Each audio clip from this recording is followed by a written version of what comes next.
Hi everybody, it's Tim from Engadget, and as you can see, this is a Tesla Roadster. The company was kind enough to give us one for the weekend to test out. We picked the car up in New York City and we're driving it up to Albany. It's about a 160-mile trip if you take the highway, but of course we're taking the scenic route. And we got a little breakfast, so let's see how far we can make it in the Tesla and how much fun we can have along the way. Now, getting in the Tesla is a bit of a challenge. It's pretty much like a Lotus Elise interior. There's not a lot of room, but there's this big wide door sill to get over, tiny seats to squeeze into, and no cup holders.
Well, we've made it to Albany. The first leg of the journey is completed. It was a trip of about 165 miles total, and we made it on one charge, but it was pretty close toward the end of the trip. The car was showing about 20 miles left when we were about 10 miles out, and then it disconcertingly switched to 0 miles left, but at that point it basically just couldn't give us a good estimate of how many miles were remaining on the battery.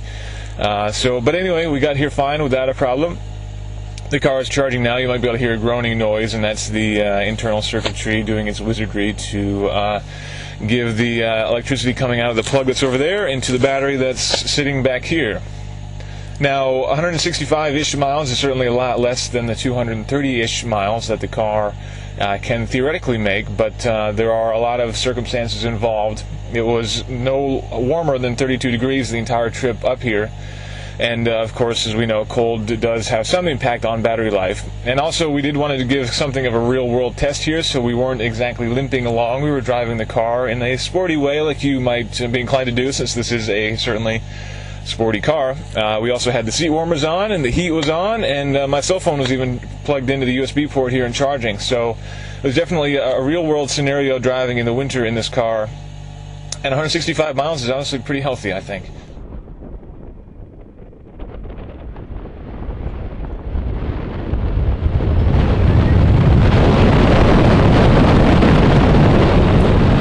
So we put the car on the charger for a couple of hours and got it topped up, and now we're out having a little bit of fun on some back roads. We've put the car in performance mode, which does change a couple different parameters within the car. Most notably, it changes the throttle response. When you're driving around in normal mode, you can apply the throttle and lift off a little bit, and it doesn't have a big impact on the speed of the car. It's good when you're cruising on the highway or just driving and you want to be more economical. It doesn't provide you the instant throttle response that you get when you go into performance mode. To enable that, you take the key here and you give it a little twist forward, and you get a little indicator down on the screen below, and you are in performance mode. Then all of a sudden, any little twitch of your right foot gives you one heck of a jolt of torque. It's like you're driving around in first gear all the time. It doesn't really matter what speed you're going or what RPM you're going. It's just instant throttle response, huge torque all the time, and it's pretty impressive.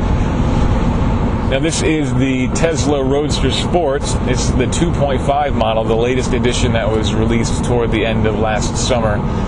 It has 295 pound-feet of torque and about 290 horsepower. In a car that weighs about 2,700 pounds. That's actually quite a bit for a little two-seater, but it's also quite a bit of horsepower for a little two-seater. And again, that throttle response that you get, because this is an electric motor, makes this really thrilling to drive. Again, it's just like you're cruising around in a low gear all the time. You've got instant throttle response whenever you want it. Just a little dip of the throttle and away you go. It's unlike anything that you've ever driven that's got an internal combustion engine before. It's not like a CVT. It's not like a 6-speed. It's just got one gear. There's no shifting. Brake pedal, gas pedal, that's all you got.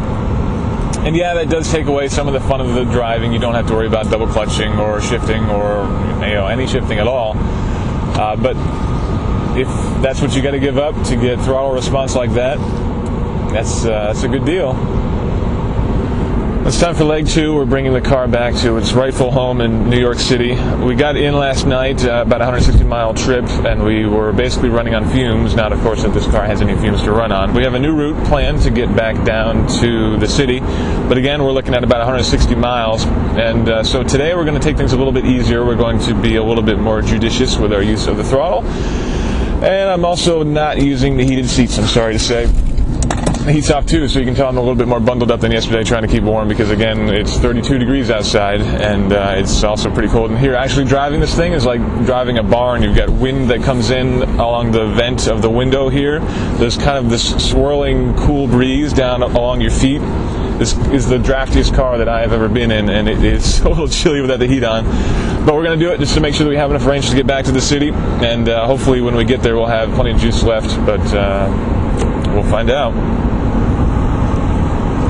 Now I saved the best for last, and that's the handling of the car. This is largely based on a Lotus Elise chassis, so it definitely has some good genes in its family tree, but of course this is much heavier than a Lotus Elise, again weighing about 2,700 pounds.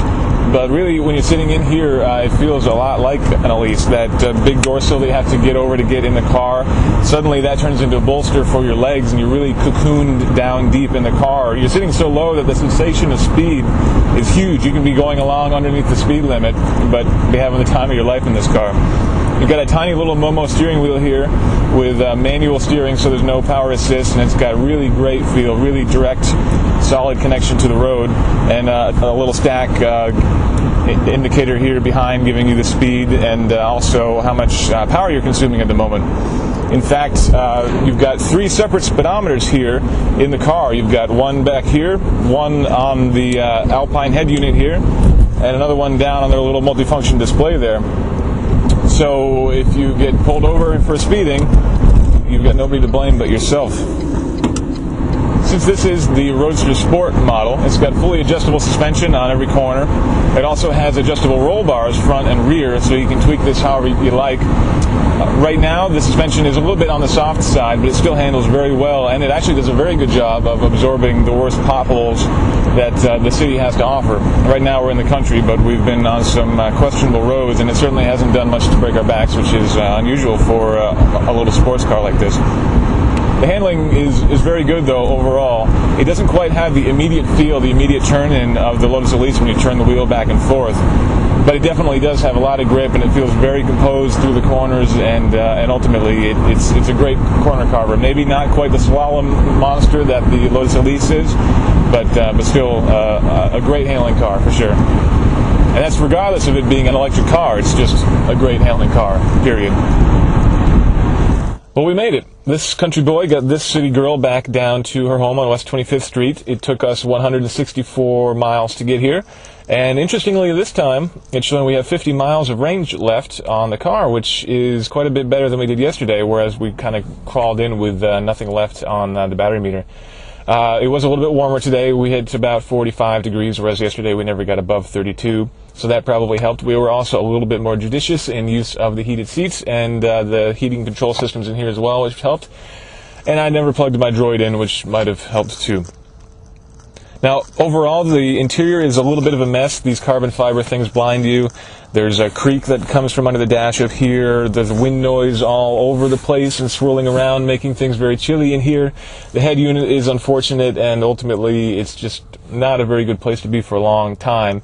But it's a great place to be on a twisty road, and that's really what this car is all about, which is very different than the Model S, which is coming up sometime in the next year or so. That car is going to be a little bit bigger, a little bit more comfortable, and much more of a Grand Tourer versus this, which is much more of a pure sports car.